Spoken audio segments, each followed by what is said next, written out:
Meta's mission is to give people the power to build community and to bring the world closer together. Our Los Lunas data center is a big part of that by its highly advanced infrastructure that helps bring meta technologies like Messenger, WhatsApp, Oculus, Instagram, and Facebook to people across the globe. Since breaking ground in New Mexico in 2016, Meta has invested $2 billion across our 3.8 million square feet of data center space. These 8 buildings and the campus of 8 buildings will support over 400 operational roles once complete. To make this possible, we've had 1,100 skilled trades folks on site at peak building this campus and making it come to life. Our data center is supported by 100% renewable energy. We're working with PNM over 10 projects across 6 counties to bring 635 megawatts of new solar and wind energy to the grid. And when it comes to water conservation, Meta has committed to restoring 200% of the water that the data center uses back to our local watershed. We're able to do that because we've partnered closely with nonprofits such as the Audubon Southwest, the Forest Service Foundation, Nature Conservatory, and Trout Unlimited to make this happen. Through COVID, Meta has spent about $1 million with micro grants for small businesses, nonprofits, and really importantly, supported our local schools. We've done that with tablets, laptops, Wi-Fi spots, and where needed, helped with the food insecurity situation that we all saw during COVID when kids are not in school.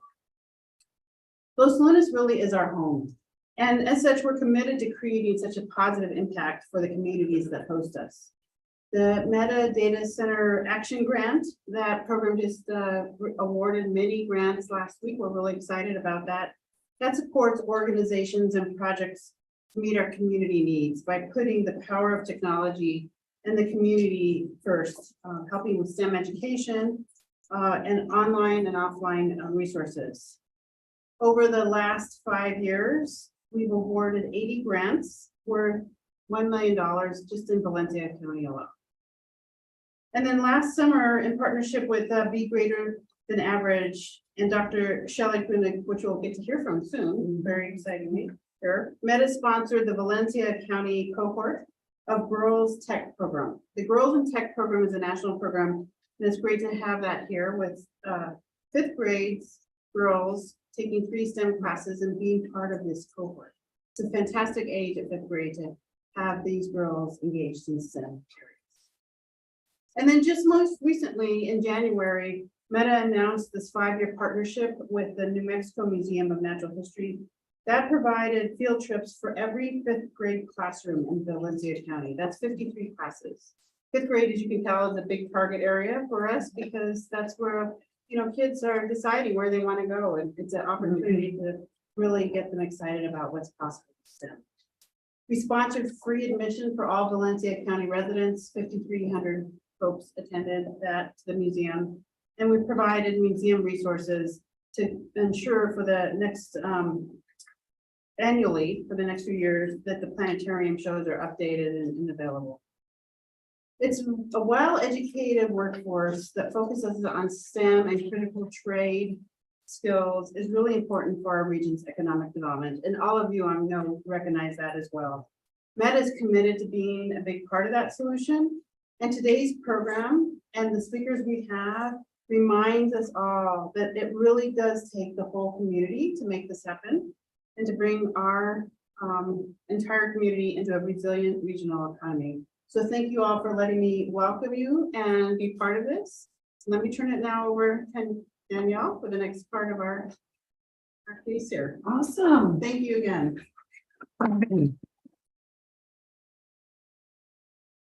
For those of you that know me know I can project nice and loud, so we're good there. Thank you all for joining us. I know tomorrow is it's Good Friday, so it's an important day for so many people. So a lot of folks aren't going to be in the office. So maybe this is your Friday afternoon. Sorry, we don't have any cocktails or anything like that, but no, I really greatly appreciate you joining us for this program. I'm going to talk really quickly to remind everybody about why we're here, what this, what area does and what we do. But first, I think we have a manageable enough crowd to do a very, very quick go around the room. Let's make sure we know who's here, who's in attendance.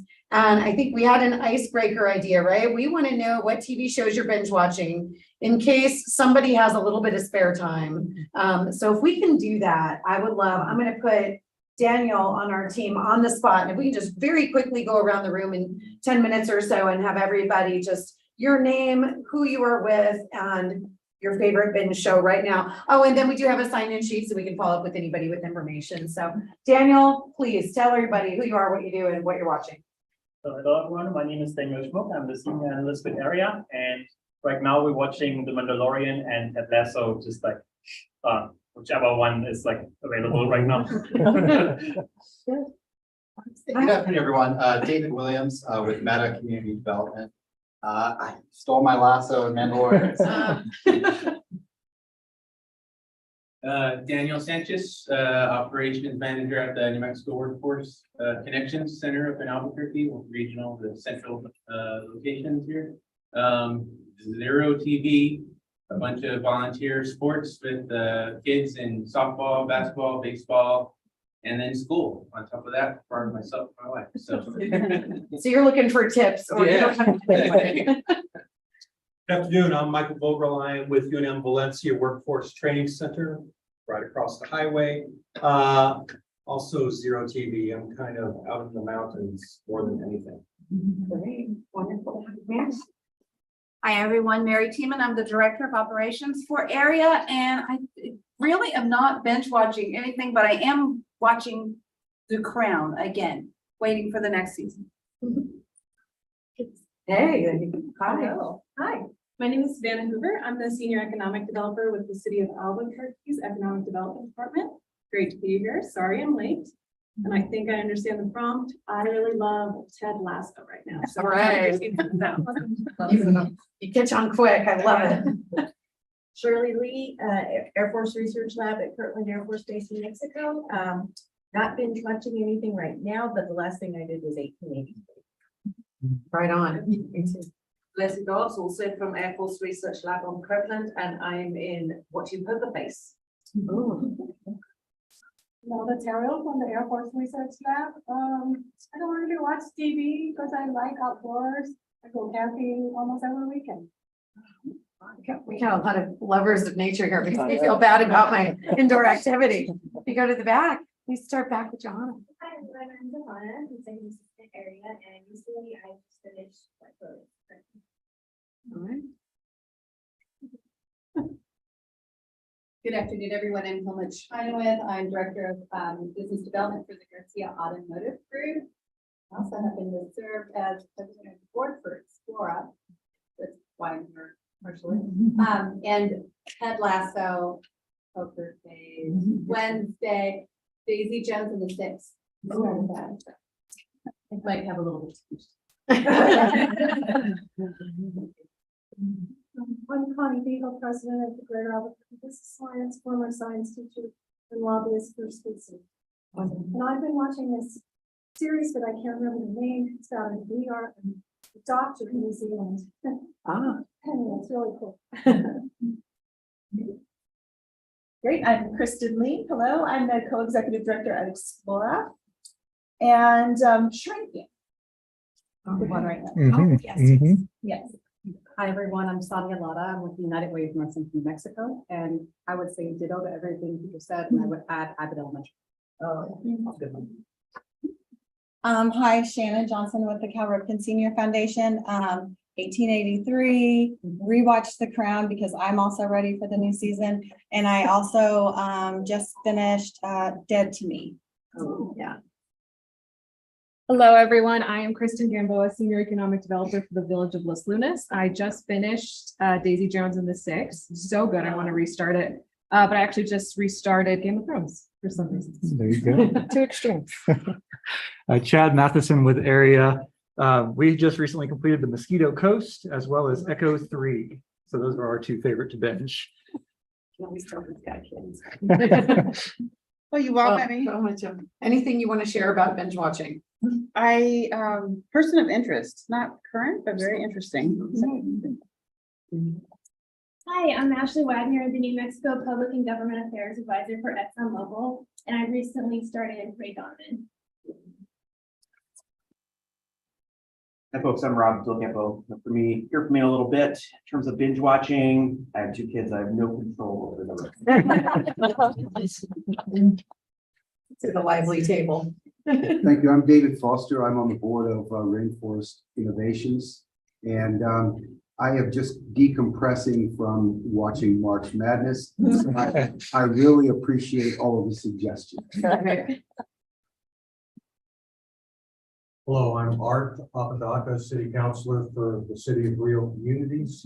And we're kind of addicted to Yellowstone when it's season and a little bit of the History Channel. Wesley Owen, founder, CEO of the Ovis Project. I've been watching 7 Strangers lately. Hello, everyone. I'm Michaela Roberts. I'm here with the Garrity Group Public Relations, but standing in for Rio Soul Transmission today.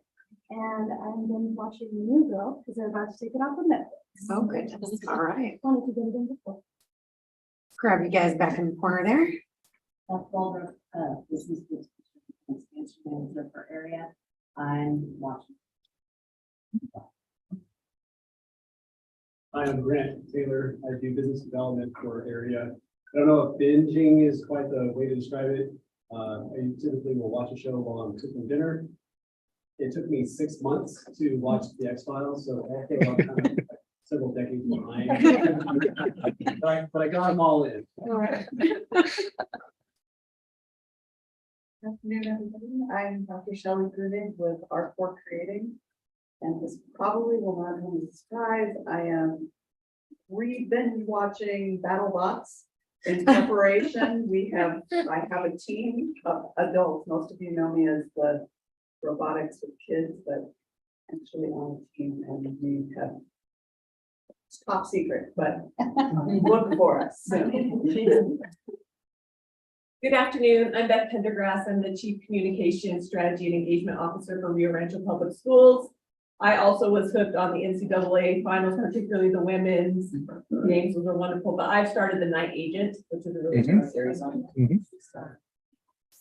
Good afternoon, Samantha Single. I'm with CNN, and I've just been binge watching Shrinking and The Mentalist. And the great thing about The Mentalist is that you can see everything from the first episode to the very last in all a month. Laura Musselwhite, I'm the Dean of Instruction at UNM Valencia, and I'm watching Jerry Mason and Amanda Moon. I'm Deborah Oder. I am currently, as of about 5 weeks ago, interim superintendent here in the Los Angeles schools, and welcome to our professional development center. And I am watching nothing because I have a new job. I think that's an occupational hazard. I'm Sue Cleveland, and I am the superintendent of Rio Rancho Public School District, and I'm not watching much right now, either. So I guess it just kind of goes with the territory. When do we sleep? Right. Well, thank you all for going through that exercise. I really appreciate it. Got some great ideas. I do want to thank our gracious hosts here at Los Angeles Public Schools for letting us use this facility. So hopefully, I've never seen it before, and that's part of why we do the Building a Regional Economy programs. The idea is that these are more micro events and programs that we move around the greater Albuquerque region so that we can expose folks to what area is doing, what's going on, get some great speakers and thought leadership that ties into and continues to advance our strategy. I watched the other night, have you seen, like, it's either The Rest of Us or The Last of Us? It's a new zombie movie. Had horrible nightmares for the next 2 nights, so I'm done with that. And then I tend to watch How I Met Your Mother over and over again from start to finish, because they were kind of my era. So that's a little bit about what I'm watching. So very, very quickly, just as a reminder on area, I mean, you're all here because you're plugged in or you want to be, or you're very engaged in what we're talking about today, which is very exciting. Area's mission has changed in the last 2 years. We've changed our organizational structure. We've changed through strategic planning, and we're very proud of this mission, which ultimately represents the fact that we are a 501c3 nonprofit with a mission and a goal ultimately of raising the quality of life for everyone. So as opposed to, only serving, the investors that are giving us dollars, we want to serve them, but they are investing in us. So we can in turn invest in strategies that help everyone. And it's no small mission, but with everybody's help and engagement, I know we can get there. And also shameless self-plug, thank you to those many investors, especially those at our bronze level on up. And we also have many more that serve as advocate supporters for us that we couldn't do this without. But as a reminder, we do support the whole 4-county region, Sandoval, Valencia, Bernalillo, and Torrance counties. We have a 45-member board of directors. So we've got a lot of very, very engaged board members as well. And we have been around actually since the late 1960s, but our renaming is only about 18 months old, from Albuquerque Economic Development Incorporated to Albuquerque Regional Economic Alliance. We work extremely closely with our local community partners, as well as all the way on up to the state of New Mexico through the Economic Development Department and the New Mexico Partnership. Couldn't do it without them, and we hope they would say the same, and I'm pretty sure they would. And what do, right? We very much plug in as a service organization to clients and businesses and operations that are looking to locate in our market. Clients, operations, decision makers, influencers, and businesses that we can get in front of proactively and tell them why they should be looking at the greater Albuquerque market as a future home for their efforts. And we really serve as a central point in connection to resources. We help with site selection services. We can analyze incentives. We do all of those things. That is a portion of what we do, as you all see with our program here today and the other efforts that we undertake. We spend at least as much time on business development deals behind the scenes, which, 1 out of every 50 hopefully ends up in a ribbon cutting if you've done sales. The other half is how do we affect the economy and the market in a way that improves our competitive position, right? So every time we get an opportunity for a new investment or new job creator in our market, it becomes that much easier to close the deal. Right. So we're really proud of that. So please bring us in. And it's kind of just another underscoring in our role in transactions in the market. If anybody's ever wondering how area is involved or plugs in, the nice piece is we are, as a regional partner, we are location agnostic. If a company finds a great location anywhere in this market or this greater Albuquerque region, we will help them locate and grow there if it's a good match for the community, that particular community, and a good match for the company. And if we can't satisfy it, by goodness, we really try to make sure it stays in New Mexico or looks at a New Mexico location. So it allows us to really work with our public sector partners, offer confidentiality to those business entities. And then the other big piece, and you saw Beth back in the corner, she's very humble about her work, but she works very, very hard to connect with local businesses around the region to have conversations about what their needs are and also provide that aftercare. Great, you're here in the market. You said that you announced that you're coming, and we either, cut a proverbial ribbon or had a conversation, or it was in the newspaper. But how are we making sure that you get off the ground and that you launch successfully and effectively, which is a very big challenge. We'll talk about this today. Thinking about the future of workforce and talent and education, there is no easy solution, or we wouldn't be talking about it. So we have a big strategic plan ahead of us. We're about a year into a 5-year strategy. And what we found in that strategic plan was that we were in about the bottom quartile of comparatively sized markets nationally for job growth from 2015 to 2020. We don't like that. We want to have a competitive job growth rate that's on par with our other market competitors that we've identified, which means a pretty aggressive job growth creation rate. Some of these numbers, if you've seen these presentations before, and Chad's going to talk in just a minute really briefly as well on some great data points. I'm really happy because these numbers have been recently revised. So a month ago, I was showing a similar slide where we were still behind our 2020 jobs numbers. So what this shows is in comparison to, the month that COVID started, where are we in jobs recovery, getting those jobs back over onto the market. So we have now, just with their revised numbers, seen that we are at a 1% growth rate after that recovery, which is wonderful. What I always remind ourselves and then everyone else in the community, these are the top markets that, according to site selection consultants and others, that we are competing against on a regular basis for job opportunities and investment. So we're glad that we are at a 1% recovery, but we're keeping an eye on folks like Colorado Springs, Phoenix, Denver, Dallas, Boise, because they have had really astronomical growth after recovering from COVID. So my message is always, we have to not compare just to ourselves, but we have to compare to those out there that are growing as well. And what are they doing right? What are they doing wrong? That'd be good to know too. So 3 big key points in our strategic plan. And as you will see, again, talent is a whole third of our strategy. Would love to walk you through any of these. We've got some examples of our Area 1.0 strategic plan on your tables if you want to flip through that. And also we have copies of our annual report from last year. If you're kind of going, all right, what have you guys been up to? Do you just do events and you talk a lot and you go to trade shows? What's really happening? This will give you a pretty deep dissection on the projects that we had a material influence in locating in the market, as well as all the other ancillary work that we are doing to drive our competitive position. And finally, we have some really cool stuff online. We have something called abqsites.com, commercial property listings for the whole region. This is a really wonderful tool, but it's not just listings of commercial properties. It's demographics and bike paths and assets and resources and higher education. So anyone looking to put a company in our market can actually look at this interface, understand the property, but also find out what's nearby it or pick the most strategic location possible.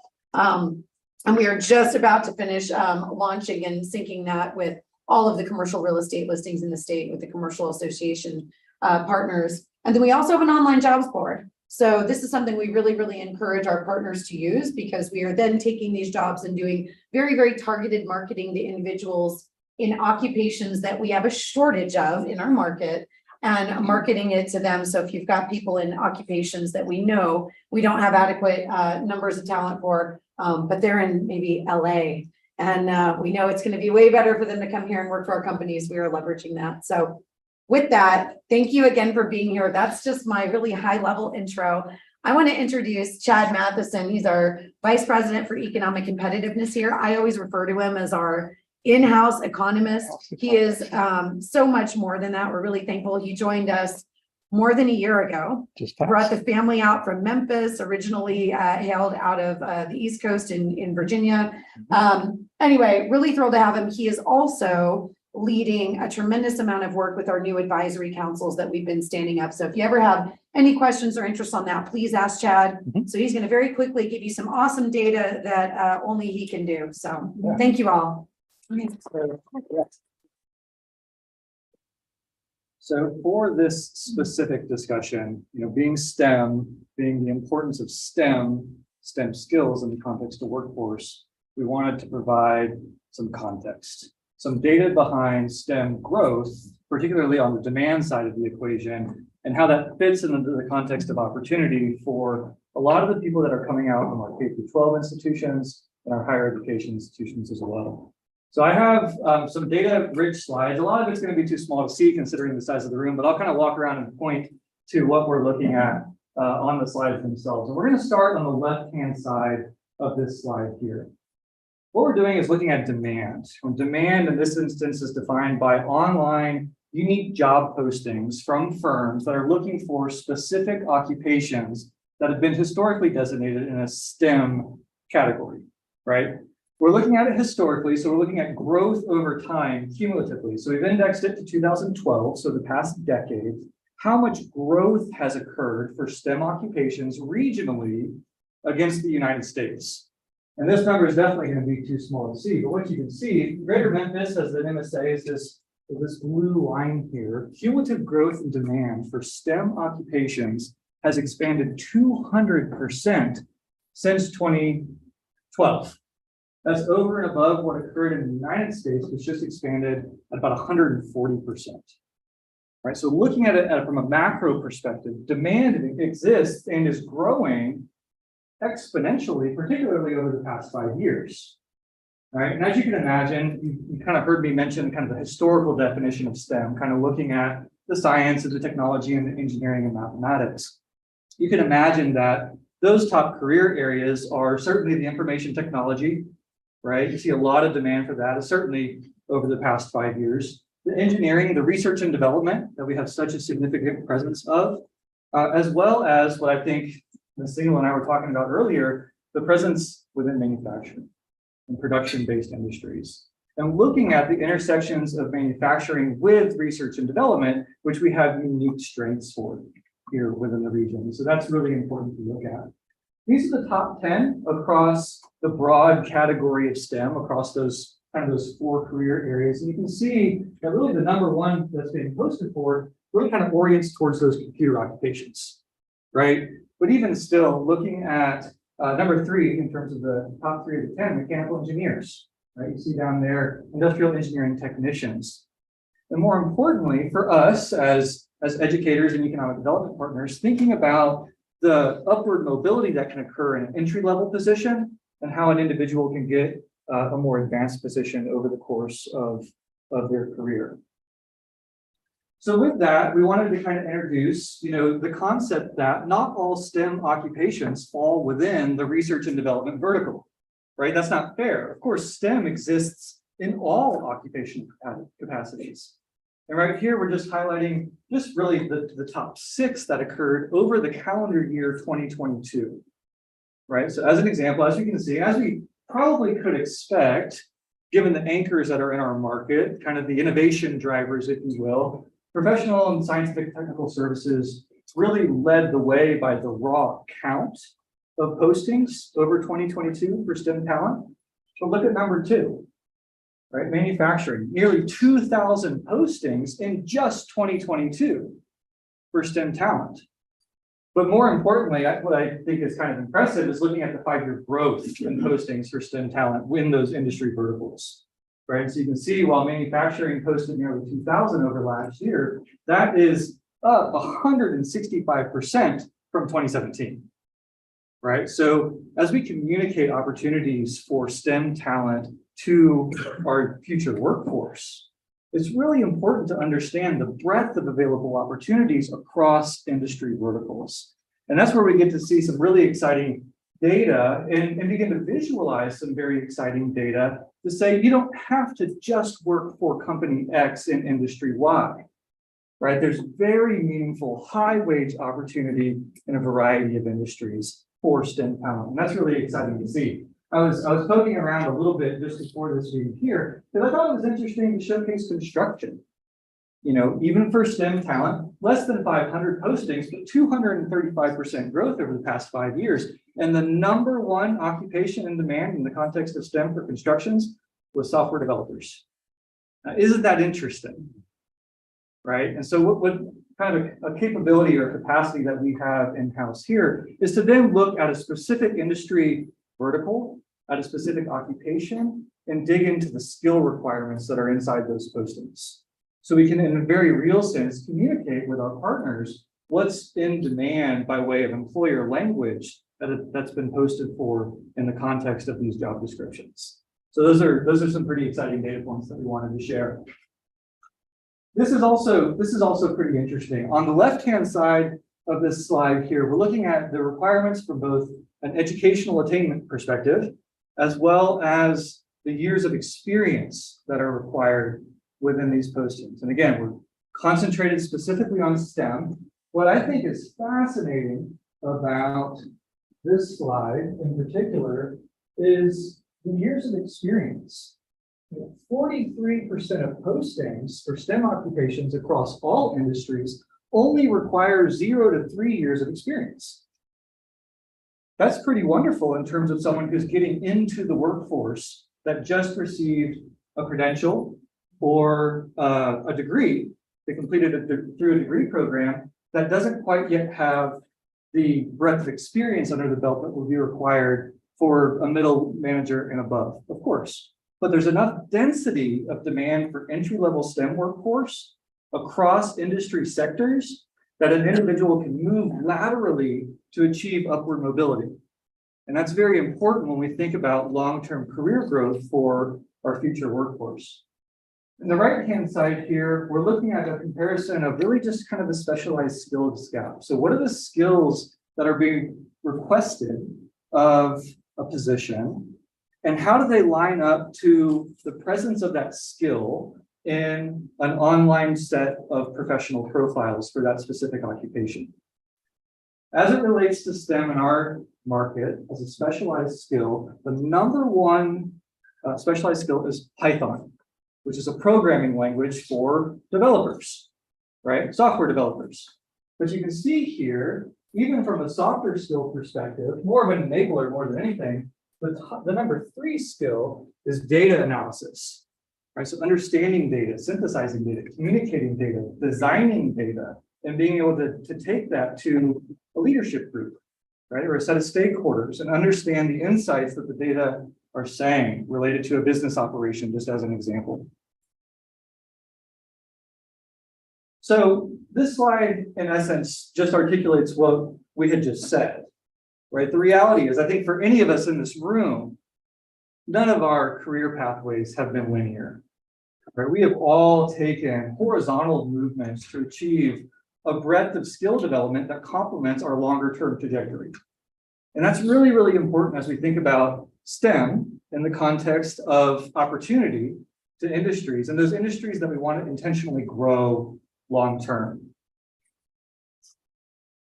Finally, I'll leave you with this, and I think this really serves as the guiding principle for just not only the panel discussion today, but really the influence of us here in this room right now, right? This is not just a conversation about the business community, right? This is not just a conversation about education specifically. This is not just a conversation about the job seekers, but it's about all of them, right? And it's about how we come to the table to really understand and align language in a way that people can be competitive for opportunity after they graduate or complete a program from one of our educational institutions. So as we kind of think about the process to transform or better align our talent education system, let's recognize that all partners need to be at the table to really understand the constraints to growth and alignment region-wide for a variety of different industries. So that's my last slide here to set the stage, and I have the pleasure of introducing our moderator for today's discussion. Ashley Wagner is the New Mexico Public and Government Affairs Advisor for ExxonMobil. One of the company's largest community engagement initiatives is STEM education, and they've contributed more than $1.2 billion to education programs around the world since 2000. They focus on increasing the number of teachers who are equipped to teach math and science, advocating for higher standards and rigorous assessments, and graduating more students from high school ready for success in college and careers. For instance, ExxonMobil and the National Math and Science Initiative are bringing college readiness and foundational education programs to students in Permian area schools. The Hispanic Heritage Foundation, in partnership with ExxonMobil, identifies, nurtures, and prepares future Latinos leaders in STEM. ExxonMobil annually hosts Introduce a Girl to Engineering events at company sites across the country, with activities designed to encourage students to pursue careers in engineering. And in February, in partnership with the Cal Ripken Senior Foundation, the company announced the opening of new STEM centers at Tomei Elementary School and Gil Chanchez Elementary School here in Valencia County. These centers are significant because it's the first time the industry has endeavored to bring the centers to areas in New Mexico outside of the Permian Basin, and the company hopes they will be the first of many to be opened in the Albuquerque region. So Ashley, welcome, and thank you for joining us today.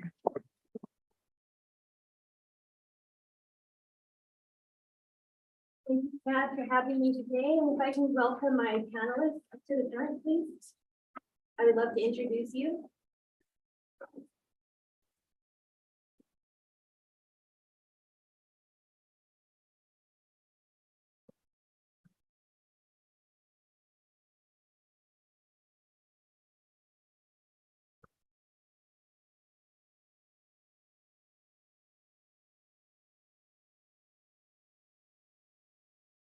Dr. Sue Cleveland has been superintendent of the Rio Rancho Public School District since its creation in 1994 and is currently the longest serving school superintendent in New Mexico.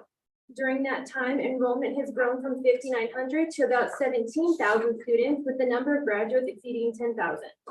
Dr. Cleveland has had the privilege of serving on task force, boards, and commissions for many state and national organizations, and is a past president of the New Mexico School Superintendents Association. Dr. Shelley Grunig is executive director of R4 Creating, a program emphasizing the importance of service in the community and STEM leadership for students from 6 to 24, motivating them to learn and pursue a career pathway to launch them into their future. Grunig is a leader in STEM, coach of an award-winning competitive robotics program, founder of Girls into Tech, co-host of the STEM Southwest podcast, and in 2020 received the New Mexico Women in Technology Award.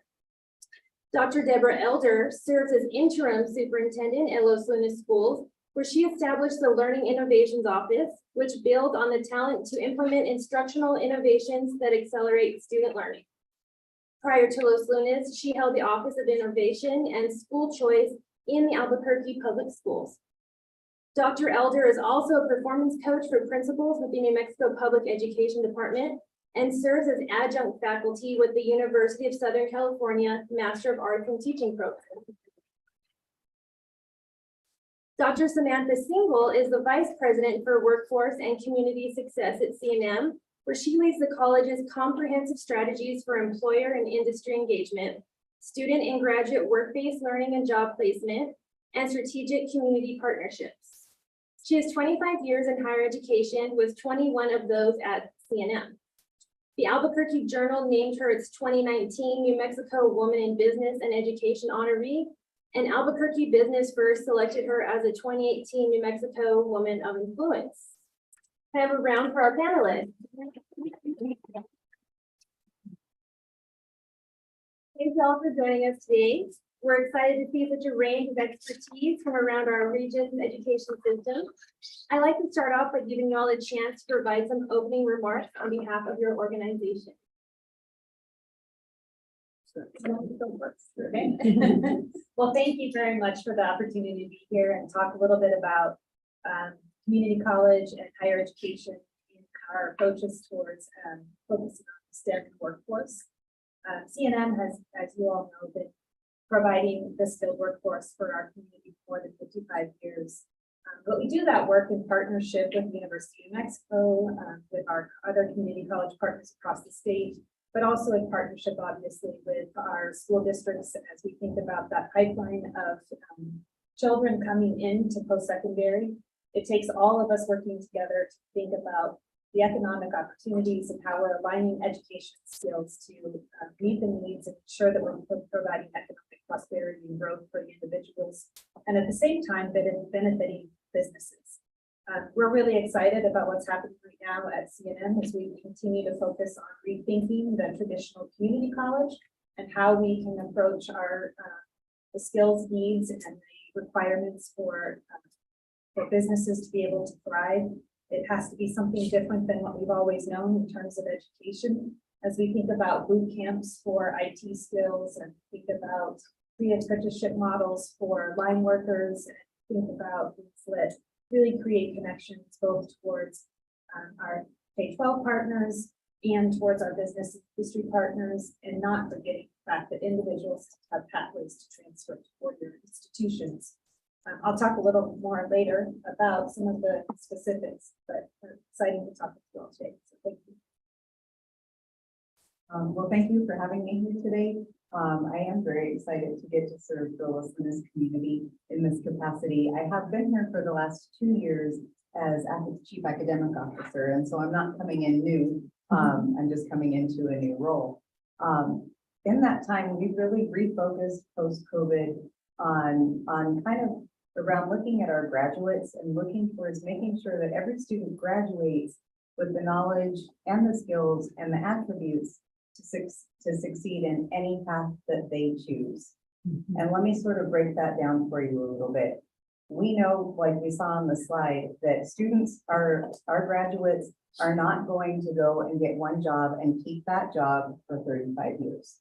As the mother of two young men in their 20s, they are going to do all kinds of things and throughout their lives. And so we know that the student who graduates on May 20th, coming up very soon, we're going to shake their hand, and they might go to UNM Valencia County, and they might finish or they might not. Then they might go to work for Meta, and then they might go do something else, and then they might end up at UNM or somewhere else. Like, we don't know where they're going to end up. So we have to give them an education that allows them to make those choices at different points in their lives. So looking at their choices, not just at 18 when they walk across the stage, but far beyond that. We need to make sure that they're prepared, and that's exactly what we're working towards in the Los Lunas space. Good afternoon. Thank you for having me. And this is really an exciting time. I've been in Rio Rancho for a long time, as you've heard, and it's been a wonderful journey. But prior to that, I spent a good number of years in the Houston area on the Houston Ship Channel, highly industrialized area. Saw a lot of the differences between how we approach career and technical education and STEM in our state. So I'm excited about seeing a shift in the conversation. We have always believed that, you know, having a good solid program in STEM requires a really good education in math and science. But that's expanding now. It also means computer science. It also means other things as well. And so the whole world revolves around choice today. And as we looked at our students, we thought we're not meeting the needs of all of our students. There's some very bright, very capable students who are just really not into that linear traditional approach for education. And so we began to explore what other things we might offer them and how we might give them an opportunity to look at some things that maybe they had not considered before. We've had some of the traditional STEM programs like Project Lead the Way for Engineering, Project Lead the Way for Computer Science. We've had good robotics programs. We're very excited about a new partnership that we have developed with Tesla.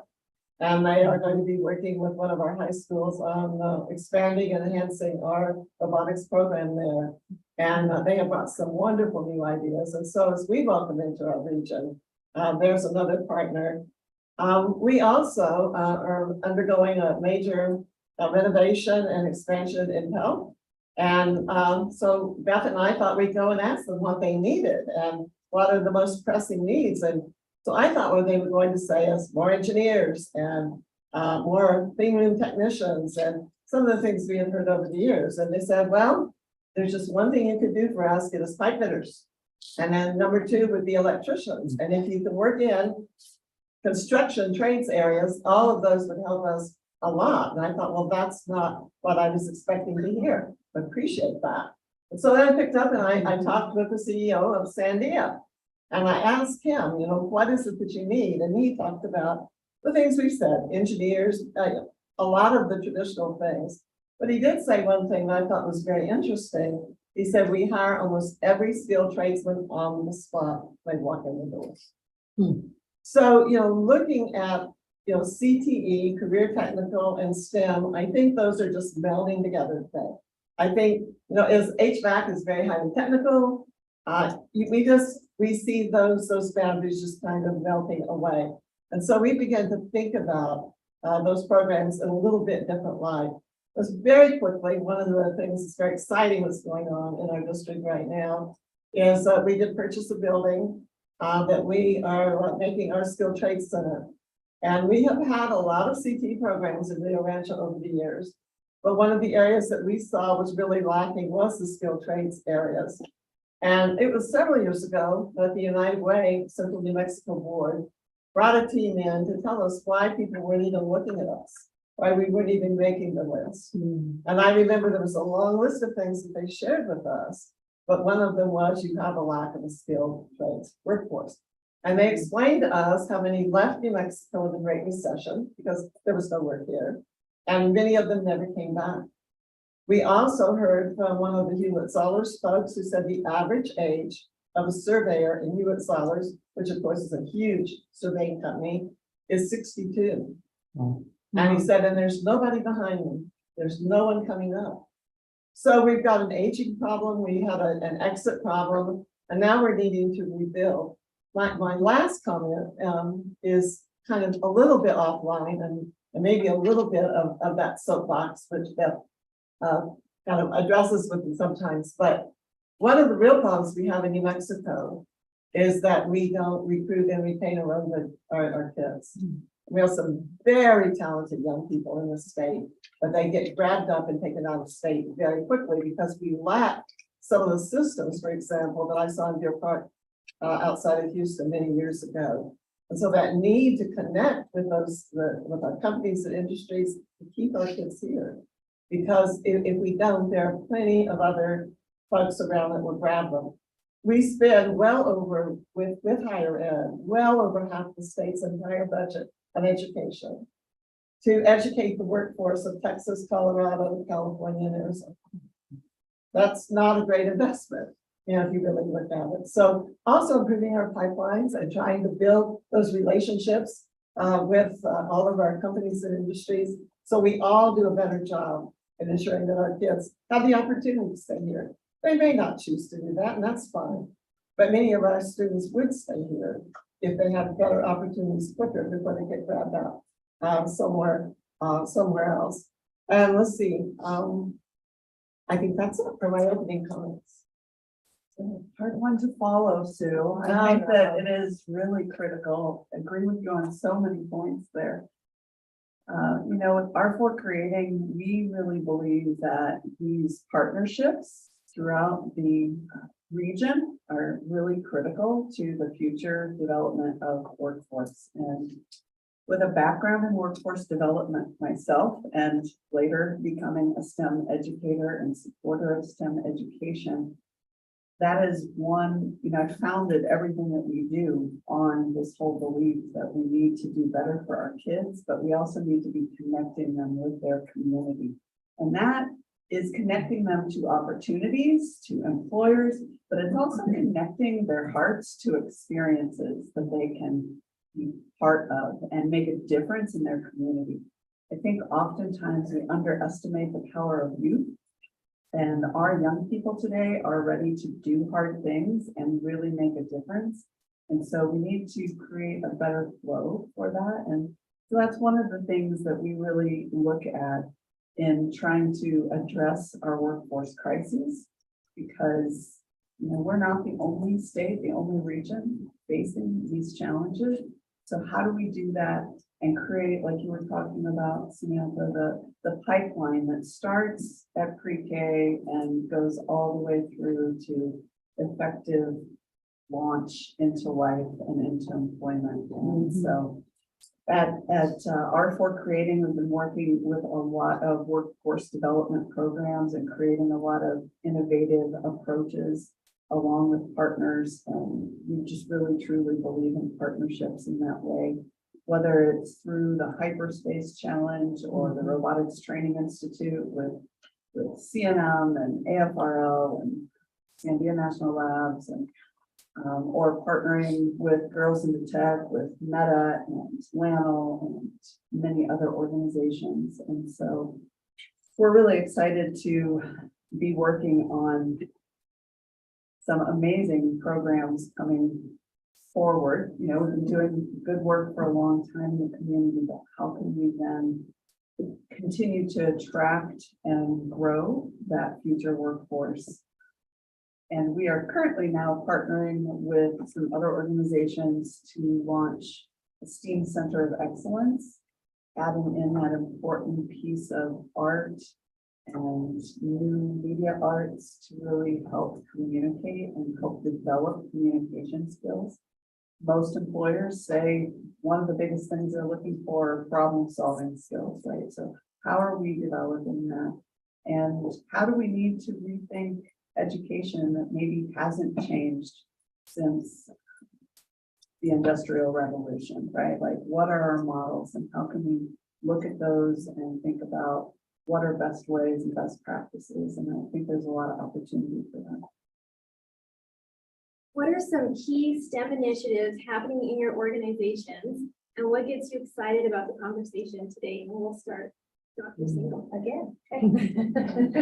Good to be first. There are so many things that are happening that are exciting, and I'm not going to talk about our partnership so that you can. I thought you would do it. I don't want to steal it That's from you, so, but it is tied into what we'll be talking about. At CNM, we've set a new goal to ensure that every single student that leaves CNM has had the opportunity to have a work-based learning experience. Now, not every student's going to choose that opportunity because they may be working in their field already and they don't want, they're not going to step out of their current job into an internship or an apprenticeship or practicum or clinical, whatever that may be. But that focus is really around what we've just talked about. How do you make sure that an individual and a student has the opportunity to connect into the community and with employers while they're learning and get the practical understanding of what that looks like and how it can be applied in so many unique and different ways.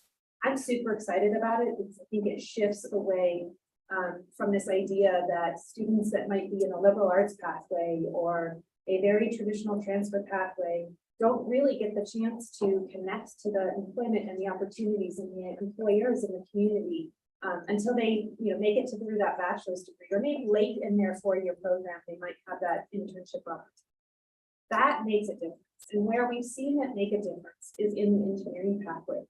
Our work right now is to launch into a 3-month, not 3 years, we're doing anything, never takes us that long, 3-month, really big, deep dive into the engineering pathway. So that E in STEM, and thinking about the fact we have to open up more pathways into an engineering career for New Mexico. We have had too closed of a pipeline. And I'm just using this as one example of what we're working on. And as we think about the industrial technician certificate that we just launched, it's really focused on individuals working in a manufacturing environment and supporting equipment, learning robotics and electronics and mechanical skills. That is an entry-level engineering job. And those individuals need to have a clear understanding of the pathway to becoming an engineering technician at Sandia Labs. So I can start at General Mills and work on equipment and understand the robotics and the automation in General Mills environment, but I know a path towards the engineering technician at Sandia Labs. And I know what those steps would look like. We have more than 400 students with an engineering major at CNM today. We only graduate 50 a year. Where are the other students? We're losing them because they either have a really bad math experience in their first semester, and then they change their belief about themselves. They don't change their major, so that we can't make sure that we're supporting them, but they change their belief about where they're going. New Mexicans need to have the opportunity to move through a pathway that is not a pipeline which is closed, but pathways where you can come in and out and through a career and have the opportunities to move forward. It's what Chad talked about, right? When we saw 2 to 3 years of experience and an associate's degree. Now I know that Sandia will take me on as a technician. Oh, and then Sandia will pay for my bachelor's degree. So then I can have the opportunity for advancement. It's what we've been missing, I think, in New Mexico. And it's what we're going to dig in and say, and we'll be reaching out to our partners at UNM. This is our responsibility at this part of this pipeline. How do we then connect with the School of Engineering? Because we already know we have lots of students that are transferring there in the engineering pathway and being very successful. So let's make sure we're closing all of those leaks and ensure that everybody has the opportunity to have a career. We're also focused on biotechnology. Our biotechnology degree at CNM is so exciting. If you want to be a biotechnology major at UNM, you take your biology pathway at UNM, and then there's this point in your pathway where they say, go take your classes at CNM for biotechnology. You take all of our program at CNM, and then you head back over and graduate from UNM. That means that we are being efficient in education to make sure that we're providing a skilled workforce available for biotechnology to grow in New Mexico. And we're doing that in partnership in education. So to me, that's exciting because it's an efficient way for us to create skills in our community without us just replicating what we're doing. We're doing that work across every area where UNM and CNM together partner to think about that, how we partner to grow students in their transfer pathways. And when we talk about STEM, that's most of the time, that's what it is. But I will challenge one thing, and that is that we have all talked about STEM with an N in STEM being math. And I would say the N in STEM is manufacturing. Every one of those, science, technology, engineering, and manufacturing, require math skills. So for us to just call out math as a pathway, because very few students just pick a math career, let's be real, there's a few people that like it, not that many. But if we could just make it a foundation for all of those, and that's what we're thinking about.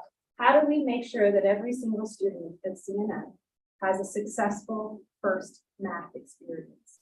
Because the number one killer of a student's success in higher education is when they have that failure in a math program.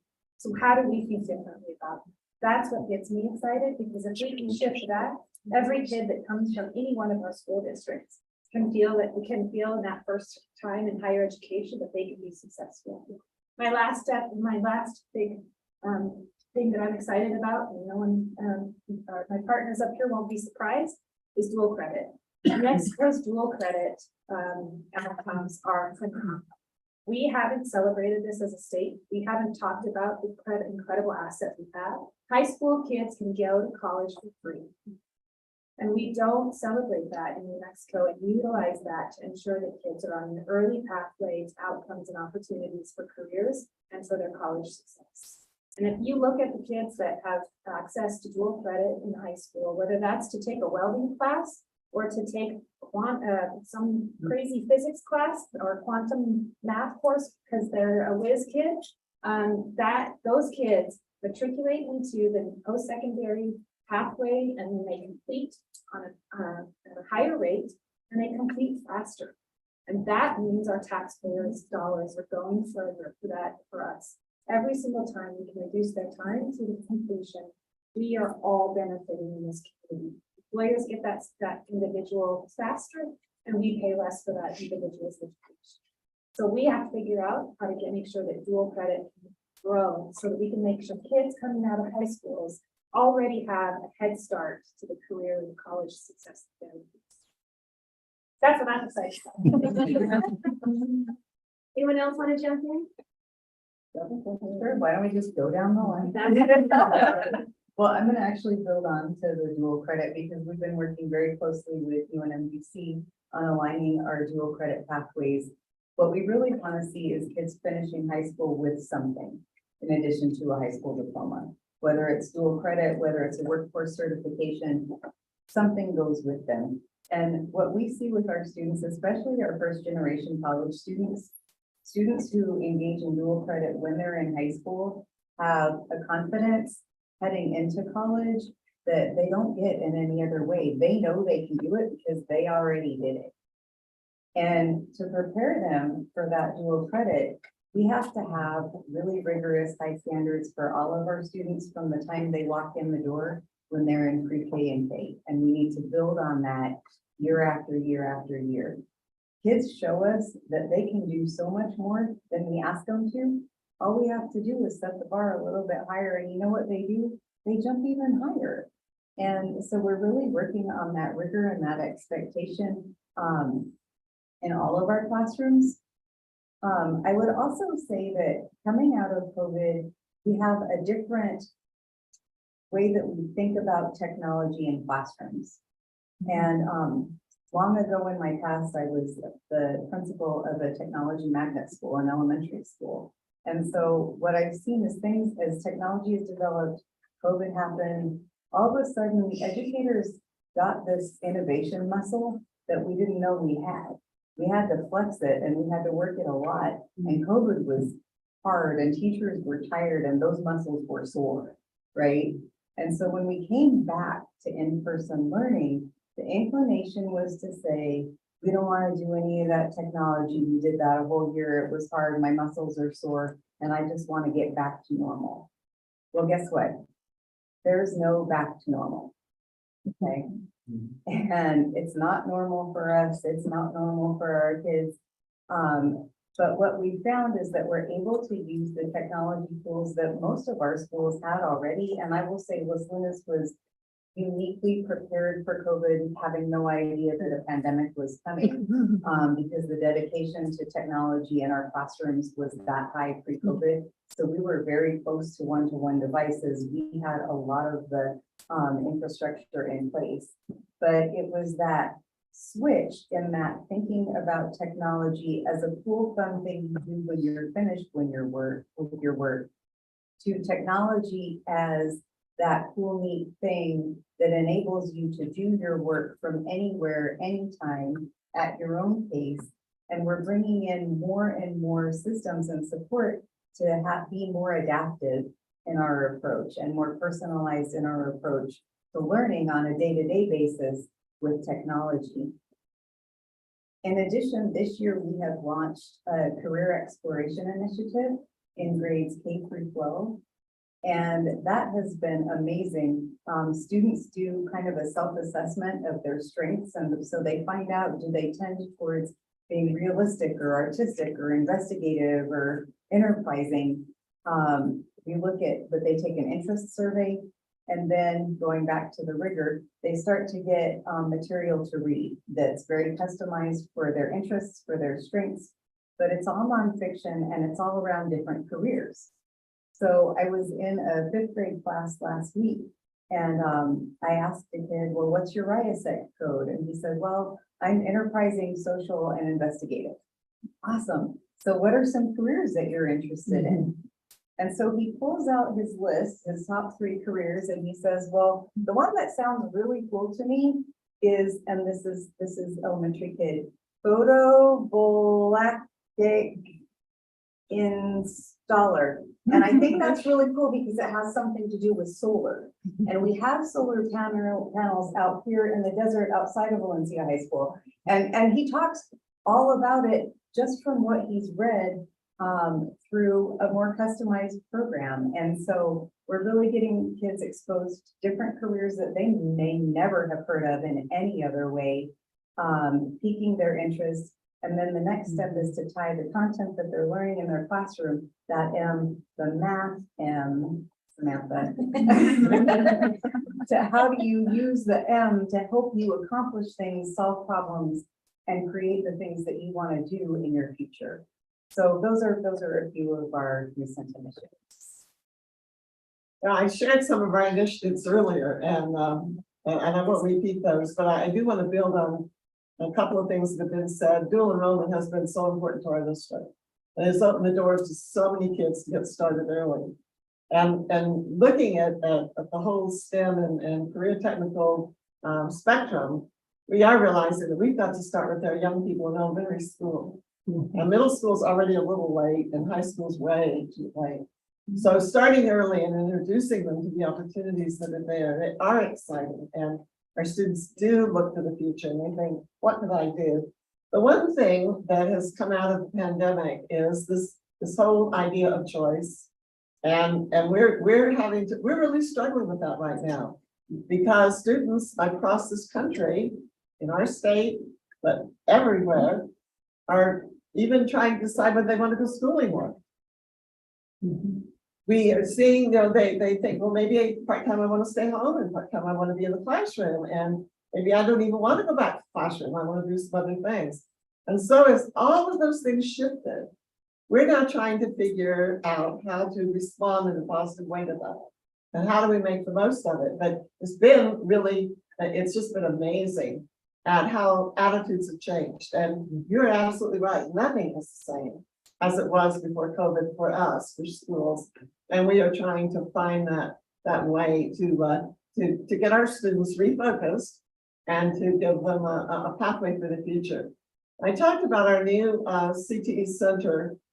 We are doing skilled trades. We're also doing computer technology certifications, A++, Security Plus, Network Plus, things in the film industry. We are looking at the various applications of technology.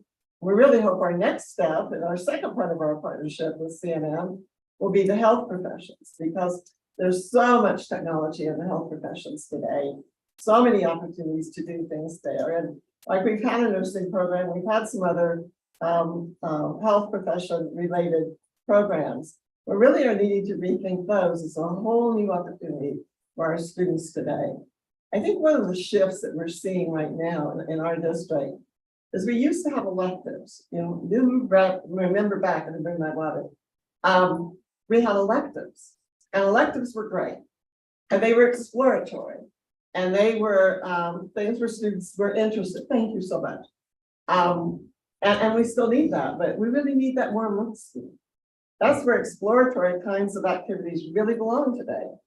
The real shift for us and the high school level is that we're getting really serious about what you're taking. And that you're taking has got to, your courses need to be taking you somewhere. You can change your mind 100 times if you want to. That's perfectly fine. But you need to be going somewhere. So in our new center, students will begin in their sophomore year. And they will have an opportunity to start doing some of those exploratory things. But the goal will be for them to come out with a certificate or well on their way to an associate's degree, that they are going to come out with something marketable, just like you said, something in addition to high school diploma. We think that high school diploma is still really important. And we do believe that a comprehensive, rich high school experience is a good thing for kids to have. And so I'm not wanting to give up the foreign language. I'm not willing to give up the band and the orchestra and the things that make for a very rich education. But as part of all of that, we need to have kids have some idea where they're going with their lives and start taking courses related to that. So the courses that they're taking are not exploratory. They are courses that are certificate based. You'll come out with that Security Plus certificate, or you'll come out with other things that make you marketable from a much earlier point in your life, whether it's right after high school or whether it's a year or two beyond that. The other is, if getting these students in earlier, it gives them the confidence, as Deborah was talking about. It's also a huge financial savings to families. And so it gives them an opportunity not only to have some of those courses taken earlier, but it also gives them an opportunity to go further than they might have been able to go with the resources that they have as a family. We also are hearing from a lot of families who are no longer willing to go into debt, a large amount of debt for an education. And so they're going a different route, and they're starting working, and then they go back to CNN, and then they go back to UNM. And so it is a very different approach. But we really, when we looked at our programs for our CPE center, we said it's got to be marketable, it's got to be profitable. We don't want students going through programs that when they get through, there's nothing for them to do with them. They don't have an idea of where they want to go. And then the last is this, related to the pipeline, is trying to get them attached to business and industry and people in the greater area so that they really start thinking about what they might do here if they choose not to go somewhere else. We were at a day out meeting, and the day out group that meets in Rio Rancho invites some of our high school students, and they go in part of their meeting, and it's really kind of fun to watch the students. But the last one we were at, we had one of our students offered a job by 2 different companies. The minute she walks out, she has a job, and they're good companies. So it's just to think differently about getting students. That's not after high school anymore. That's got to be before high school. And it's got to be much more systematic and structured than it's been in the past. So I'm going to show you. So I'm going to your turn. Lots to digest here. I think this idea of, you're already doing what I was talking about is, we're innovating in education, right, in response to the marketplace, and really deciding how this idea of choice and opportunity is going to impact our entire region. Truly, we can fight back and fight against change, or we can embrace it. And I think that that's one of the reasons that STEM education and CTE, which are so merged together in my mind, is compelling, because we can see the outcome of that. For instance, I was working on a report recently and realized, just in our small program, we have 6 students that are currently interns at Sandia National Labs. And that happened not by accident. It happened with intention and with planning and with working together. And while it wasn't necessarily the goal of maybe someone who said yes to a grant that I applied for, it was my personal goal that like to help these young people to see where their future could lie. I agree that we need to reach younger. I think you were looking at my notes here, Sue. We so often we wait and talk about career planning in high school or in college even. We talk about internships and apprenticeships with college level students. But I think that we need to really be thinking much, much younger. And so that's why, Deborah, I really applaud the work that you're doing, using the professional level tools, right, with your students here in Los Lunas. That's really incredible to help them explore and understand. And we know in the area of STEM workforce, the research has shown us over and over again that we lose our kids in 5th grade, especially our girls. And so helping our young people, our youth here in New Mexico to see that they can do it, that they can be successful in a way, whether it's manufacturing or math, and that they can move forward. I think ultimately we're finding out that we need to not just teach, that we need to help young people understand their why. And, you know, Simon Sinek does a great job about that when he talks about that in the book, but really the why of their education. And that's why CTE and STEM education work so well, not only because we can measure it, but because they all of a sudden understand their why. One of my students that joined our program many years ago, he was in 5th grade, he had dyslexia, ADHD, and he was flunking 5th grade. And his mom came to me and said, I really don't know what to do. He's depressed, he has no friends, this is so hard. And so we'll enroll him in one of our summer camps. And by the way, our summer camp model is kids teaching kids. So it's a whole peer-based model that really does empower that whole learner to leader pathway. And so day 2, Derek shows up and mom tells this great story of how when she pulled into the parking lot, he literally jumped out of the car before she could get it stopped. And I watched, it was such a great privilege to watch him grow into a young adult and see math in action, right? Through his own manufacturing of a robot, whether that's a robot or some other kind of, you know, through band, right? Being able to see what you're learning and understand the why, and then figure out, you know, that kid went off to figure out, hey, I need to learn more, but I have a really hard time reading. So let me use Audible. Let me use technology. And I think that we can do this more so for our kids, especially because we have such a large population of remote potential workforce, which we haven't even talked about here, but how do we engage those remote workers, those folks who want to stay on tribal lands, but still want to do something to better for their family, for the community, and want a challenging career? How do we make that happen? I think that's part of education. I think it's part of that partnership. And, you know, just a note on Derek, and then I'll stop there, but as a high school junior, Derek was awarded, if any of you are familiar with the computer-aided design program, SolidWorks. He learned that in our program. He learned SolidWorks industry-based skill. And actually, he and I were flown out to Boston so that he could receive an award as the SolidWorks prodigy. And he is still here in this community. This kid who barely graduated high school because he just struggled so much academically, finally found his why and was able to become successful, because ultimately, isn't that what we all want to do? Like, we want to be able to contribute. So how do we make that work? He's still working for engineering firms here in town, earning an amazing rate of pay because he has a specialized education that spoke to his heart in education.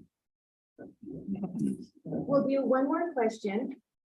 When you think about the next decade, what does the workforce in Greater Albuquerque specialize in, and how can we work together to strengthen our pipelines towards quality jobs and retain our future workforce? Start up there. You're You're all right, fine. Okay, we'll start at this end. I think that, first of all, start younger. Be open to innovation. And, you know, I think areas showing a really great example here is creating partnerships. Finding other organizations that you're like, I don't know how we could collaborate, but I think that this would be a really good idea, a way to collaborate. And CNM and RRPS has done a great job with that with the CTE Center and that challenge there with dual enrollment. And how do you make that work? And neither of you talked about the challenge that it is to do and work on this model that you're building, but it's really powerful and you're facing those challenges head on. I think that we look to technology to pull in a more diverse workforce. That's what we have to offer here in this state. We have an incredibly diverse workforce. And so we can capitalize on that and reach people where they're at. That's not easy work, but it's important work. And then I think we need to look at those, continue to look at those emerging technologies, whether it's in green technologies like solar. Of course, some of those traditional industries, but I think that New Mexico has always been at the heart of innovation, right? At that crossroads of innovation and the future, and we don't always celebrate those things. So I would like to see us do a little bit more of that too, of seeing that we do have these things and focusing and building on those success stories. I think we've alluded to the partnership with CNN and Rio Rancho, and I do want to just slip that in. When we got started on this whole idea of a building for career technical education in our district, we really knew that we couldn't do it alone. And we knew that we needed the help and support of another partner, and CNN stepped forward. And one of the things we learned through that process is that we come from very different worlds. Boy, did we ever. And so as we were trying to develop a way to work together, it wasn't easy. What we had was a strong desire to do it and a willingness to work through a lot of logistics to make it happen. But when it's all said and done, we have leveraged the taxpayers' money. We have a much stronger, in my opinion, program to offer. We offer it to students, but we also will be able to offer it to adults in the community. They will provide teachers, we will provide the building, we will provide much of the equipment. We're taking the lead on the CTE building, and CNN is coming in to build what I think is going to be one of the most exciting things. It's a new automotive center focusing on solar and diesel and some other really exciting things. And so we were able to pull it off together. We're really hopeful in our next group. We will be moving on to the health professions.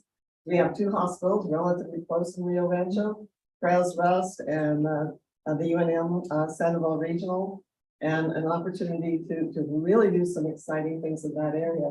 Partners make you work harder, they make you think smarter. It was a real headache, and part of it, not Sam, but it wasn't that. It was that they recruit and hire differently than we do. The calendars are different than ours. There's just the financial accountability, the accountability to the state are different.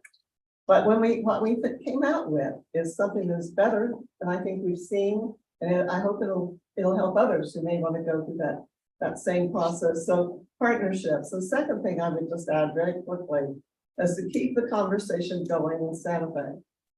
And I will tell you, we can't do it without you. And one time when we were really discouraged, and I like the person I was talking with a lot, I had a lot of regard for him. But I said to him, you know, you would really think that all this effort we're putting out for STEM and for CPE, that you're doing us a really big favor by helping us out. And I said, what we're trying to do is help prepare the workforce that will grow the state's economy. And so we need you to reach out to us. And we had some real gains this time. We're not there yet. It's hard to get people in Santa Fe to understand that when you swap out French 1 for welding 1, the costs are not the same. They also have to look into, getting really highly qualified people to teach. If you don't have those highly qualified people to teach, then all the money and investment we're putting in is really gonna be for nothing. Because we will not send our students out at the level they need to be. So you have to provide reasonable compensation for people who will come in and do that at a really high level. And so we're not done with that conversation in Santa Fe at all. But we did see progress this year. And I will have to say our partner in that, what was the business community and had you not stepped forward, I don't know that we would have gotten as much done. So you need to keep sharing the needs you have and the hopes and expectations you have and what you want us to do. And then we have to be very reasonable about making sure that our colleges and universities and our public schools have the resources so they can reasonably accomplish that job. So partnerships, relationships, keeping that out in front of people so that they're talking about it. And I'll end with just one quick thing, and that was we had an opportunity last year to talk with the governor. And she said something I thought was really interesting. She said, well, we all support CTE. Why is it happening? Well, there are reasons that keep us from doing what we really need to do. And I was excited about her desire to talk about that. But there's so much more we have to do. And the legislature in New Mexico, as you probably all know if you've been here a long time, functions as a super school in the state. And so that there has to be work with the New Mexico legislature for some of these things to take place. And so I hope you'll continue the advocacy work that you have in the last couple of years, because it really has made a difference.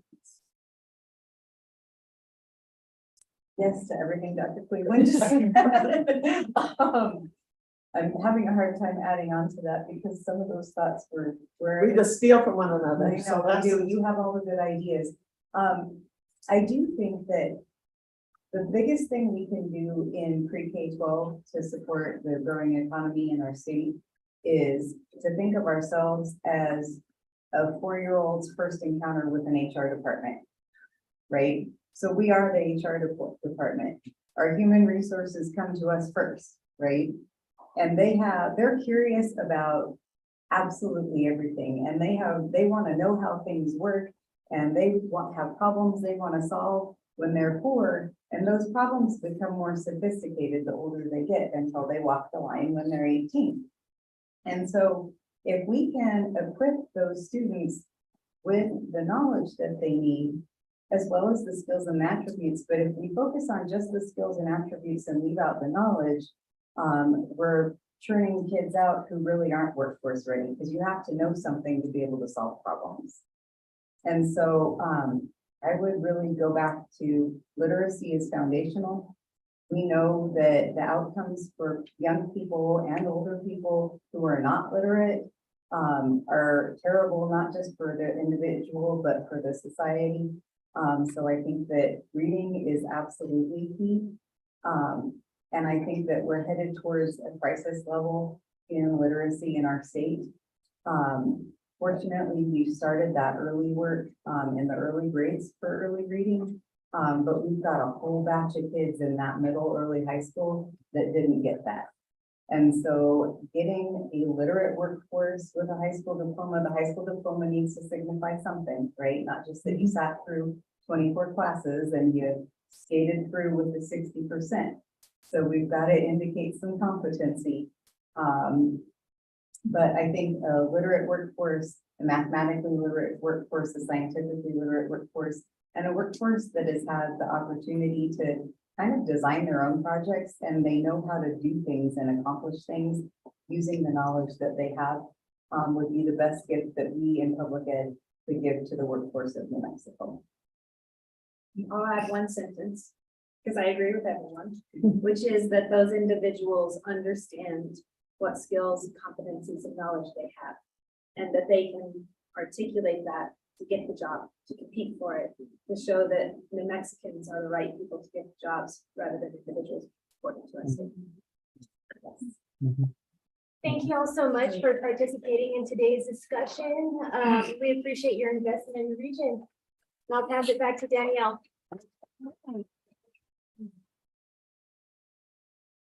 Yeah, there you go. All right, we're not done yet. Thank you all so much. These are the amount of sheer brain power in this year is a little overwhelming to me.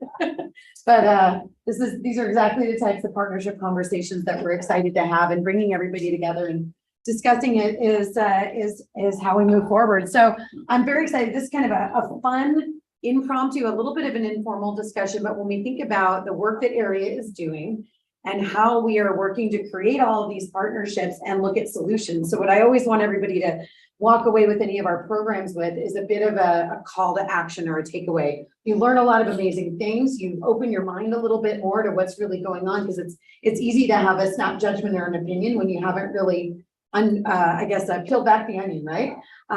So wonderful educational information there. One of the many things that we are working on in partnership with Rob Black with the New Mexico Chamber of Commerce, and then Rob Del Campo with University of New Mexico's Anderson School. And I can never remember your title because it's like 14 different things. So I'm going to let you do that. But we have been working on a really interesting partnership related to how we can leverage and utilize data in a very, very big way to drive the economy forward. And it ties very, very distinctly to education in STEM and things we're doing. So what I'm going to do is let the two of them talk about the data problem and challenge and what we need to figure out, not only for our region, but for all of New Mexico. Mr. Black's going to take that piece on. And then Mr. Del Campo is going to talk a little bit about a new center that's being stood up that we are all working to partner on as well as a potential solution and home for some of these big data challenges. So with that, did I get you good enough? Sure. All right, gentlemen, you got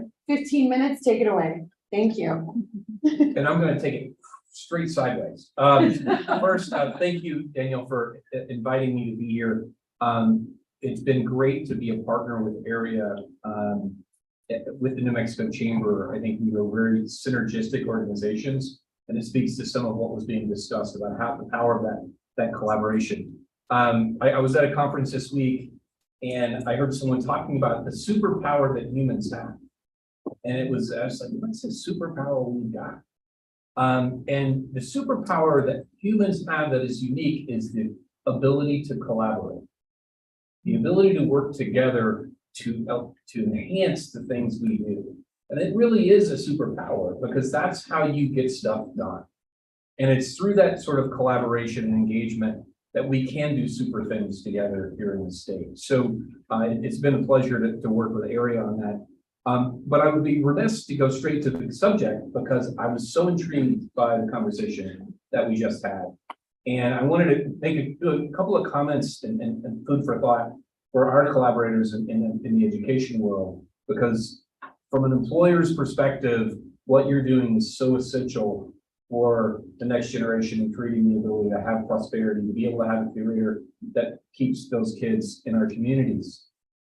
I was just having a conversation with Tracy Bryant. I mean, many of you probably know Tracy. She was the head of the Bridge of Southern New Mexico and the chair of the State Workforce Investment Board. She now works for Pathway for NS4Ed, which is doing the Pathways to Careers math program here in the state.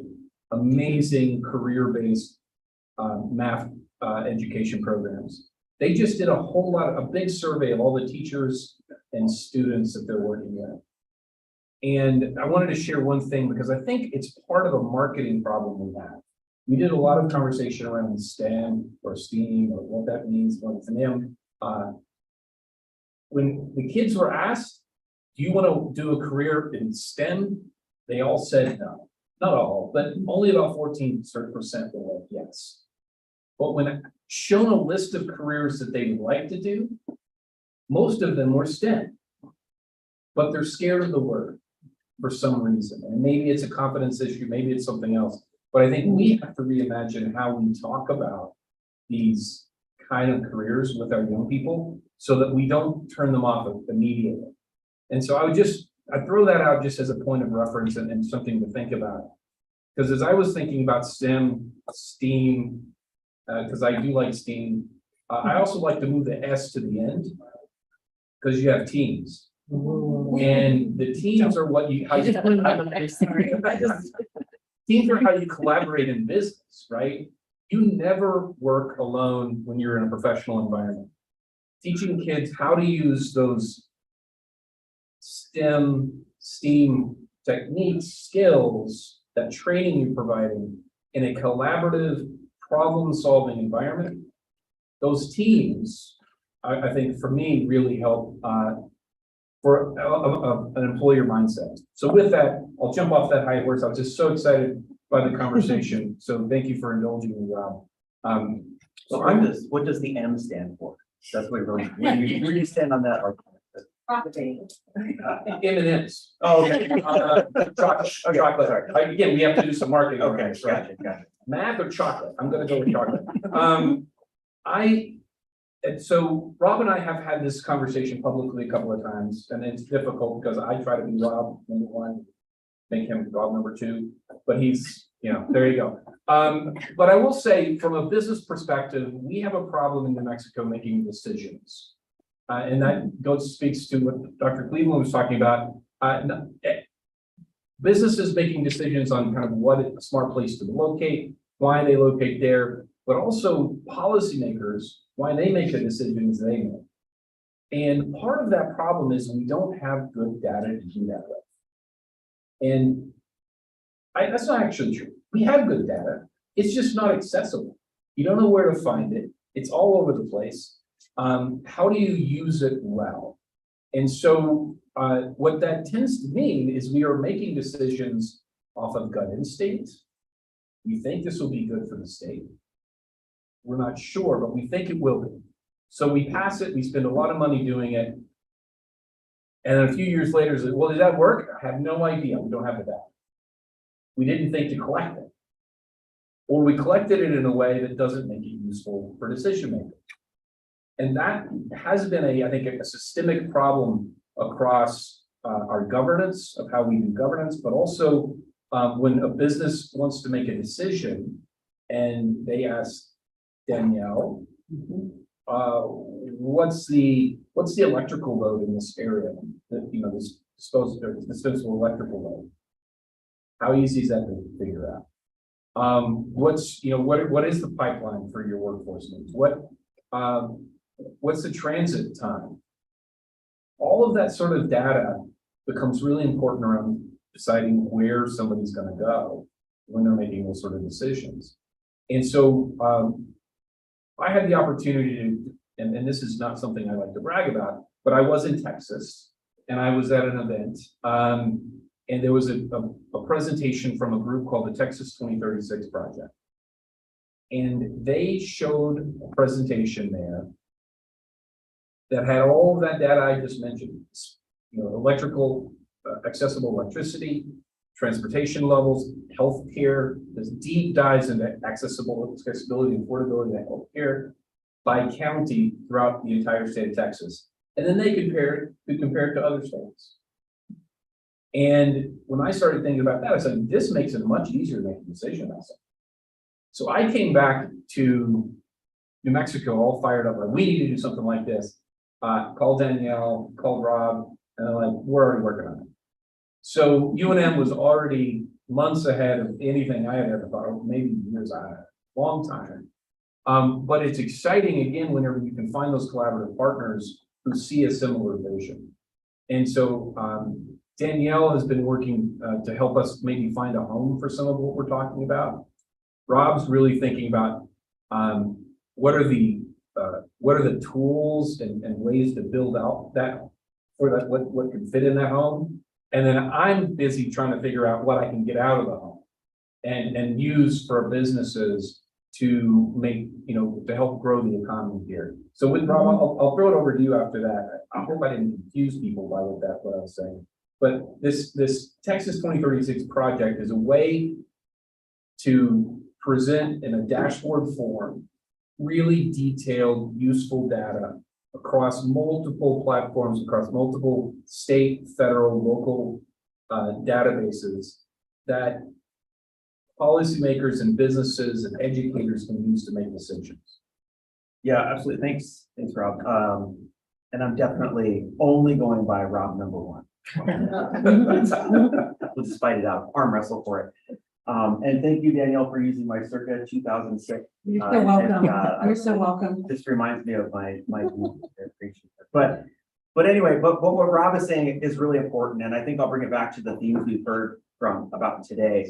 So coming back to partnerships, you know, we talk about the partnerships that are happening and the power that's there and how everyone wants to partner, partnerships. And these can be really ways for us to get access to what are seemingly difficult nuts to crack, right? If any of you have ever tried to work with UNM, it is not that easy to work with the University of New Mexico. I'm working on it. I'm trying to fix it, right? To work with Los Lunas schools is not that difficult, but is not that easy from the outset. To work with CNM from the outset is not that easy. We're all working to make these things better. And in this particular collaboration, I think what we're trying to do is access some of the things that already exist within the university, within the state, within the nation, and put them in a format that's digestible for Joe Average. Not just people in this room who have a vested interest in things like what is the literacy rate of third graders in Torrance County, right? And accessing that data. That data exists, right? How do you get it? It's not that easy. Then how do you cross-tab that data with recidivism rates of juvenile detention, you know, in a Springer facility or something like that? So with this project that we've titled the Center for the Future of the New Mexico Economy, we're trying to create this dashboard where you can access all of this data in a much easier form, in a data visualization form that it doesn't take a computer science degree to figure out. So what does this really do for us? It informs policymakers. We keep talking about policymakers a lot, but in New Mexico, they're volunteer. And I think that this year they made a decision that that's how it's going to be for a while moving forward. They have very small staffs. And if you've ever been to the Roundhouse near the end of the session, it's really, who do I trust the most with what information they're giving me? And that's what I use to base my decision upon, or special interest. And we've talked about this for years and years. So we're hoping that this dashboard can inform those folks to be an unbiased resource that people can use to help make those decisions and to help inform our policy moving forward. Texas 2036 reached out, and they are creating a collaboration among all states who have tried to put together this type of initiative. And right now there are 9 states, including New Mexico. So we've got California, we've got North Carolina, obviously Texas, us, Colorado, Arizona, there's a couple of others. And Chad and I were invited to join them at this colloquium they had at the beginning of the year. And the goal is for each state to do their own thing, right, and collect their data and present it in a way that's digestible, but also to be able to benchmark these things on certain indicators across other states. So while maybe it doesn't make sense for us to benchmark, you know, raw numbers of headquarter relocations to New Mexico against Texas, right? That's an unfair comparison. We can still color that with our own data accessible in our own platform. Further, what we're looking to do with this and housing at the university is not only create a platform for people to access and use this data, but also to create a warehouse for data that already exists, maybe opinion-based data, similar to like the Gallup polls that come out, which are expensive sets to purchase. But it can also be supplemented with things that academic researchers are already doing. I'll give you an example of something very similar to what we discussed today. I have a project where we're working on doing STEM entrepreneurship education for rural students in New Mexico. This started out with a large-scale survey of, I think it was 16 to 35-year-olds in the state, and we asked them about their attitudes towards STEM. We find that in the urban areas, it's about 75 to 100% more likely that a student is interested in STEM than it is in a rural area. So again, a marketing issue, a knowledge gap, when I would really, purportedly the work that people are doing in rural areas is actually probably more STEM adjacent than some of the stuff that people are doing in the urban areas. It's a great study. We did a ton of work. There's cool graphs. There's all sorts of raw data. It's sitting on my computer. Right? With something like this, we could make that accessible to everyone. They could use that information. They could see where we gathered the data. They could look at the sort of geofencing that we did. They could look at the other opinions that folks had. We asked a lot of questions in the survey. And then they could look at that along with some of the other data that we have that's really collected from state sources. This sounds great. right? I'm sure everyone's like, sure, great, I would use it, I would look at it. There is some criticism to this, and I think we've done a pretty good job of presenting the counter argument is, well, this data already exists. That's what the state says to us. We already have that data. Yes, but you can't use it. You need to have Chad, who does a wonderful job, and I'm sure you're all very interested in the numbers that he presented to us today, which were very compelling and really framed the conversation. But we don't all have Chad at our house or at our office to do this work. Chad's wicked smart. Exactly. And not everyone else is. You need to be able to click and point. So just because you have the data on someone's computer or on some mainframe in Department of Workforce Solutions doesn't mean that people are using it and have access. So we're hoping that through this initiative, we can get people access to the data. They can make their own compelling arguments about this stuff and really helps move our state forward. And education's a really big piece of that. Last thing I'll mention, when we went to the convening with Texas 2036, the CEO of that group is Margaret Spellings, who used to be the Secretary of Education. And she was the chancellor of the North Carolina University system, super smart and very cool person. I was really approaching this from a nonpartisan perspective, but she told us about the bills that they supported in the Texas state legislature. It was something like, I forget if it was 98 or 138 or something with an 8 in it, and it was around 100. And the bills that they provided information for and support for, something like all but 2 of them passed unanimously in the Texas state legislature, right? So when you have facts, when you have data that's unbiased, that everyone can access and understand, it really gets people to consensus a lot quicker and gets people to that level of partnership where things like we're talking about today can really happen and move forward. I think we did it with. Right on time. Talk about how good everybody is. Thank you all so much. Thank you both. If you are interested, is everybody interested in hearing about how this progresses? Are you just gonna humor me and say yes? You'll let us go. No, I think it's gonna be amazing. So please do stay tuned as we engage on this and hopefully move forward and create a formal home. And no shocking, we're not asking you guys for money, but we are looking for funding sources out there from other sources and even state sources to get this seeded. So wish us luck on that. I think there's a very high chance that happens. And if not, we'll go to a plan B, but please stay tuned. We're going to need everybody's engagement and support as that moves forward. So thank you. Thanks to all of our speakers. Please be sure to connect with us if you want any of our staff contact info. It's online. And then one little teaser I'll leave you all with is our annual dinner. We're already thinking about our annual dinner, which is November 16. And the theme is Area 51. Because we're Area 1.0 with our strategic plan. So it's going to be a fun little 50s style sci-fi theme. But really what that is all about is leadership and excellence in economic development awards. So we're working right now on sponsorships, but also we're going to be reaching out for nominations. That's really what I want all of you to be thinking about in a big way is who has done some really amazing things anywhere in the region that needs to be recognized for their leadership and excellence and supporting our economic development efforts. Thank you all. We're going to send a post-event survey. Please come back and see us. Please come to future programs. And thank you for sticking it out up until right at the 5 o'clock hour. And have an amazing Easter. Happy Easter. Thanks. Thank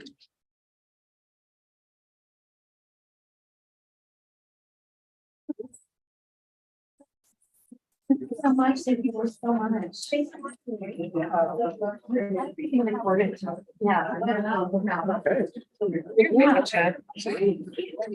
Really,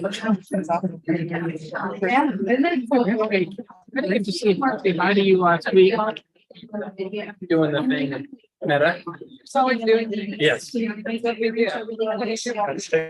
I literally wrote on this paper. I was like, you're gonna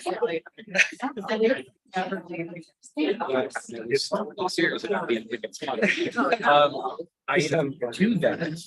I want to pick your brain a little bit. So you're about to launch our career technical engagement program partnership. I can tell you more about this. It's the Be Pro Proud project. But we got funding in enrichment team last year. We're gonna have it ready for the school year. It's an engagement program that goes all the way to high school level. Okay. But and it's focused on 12 to 16 careers, technical careers. Okay. So not 4 years, technical careers.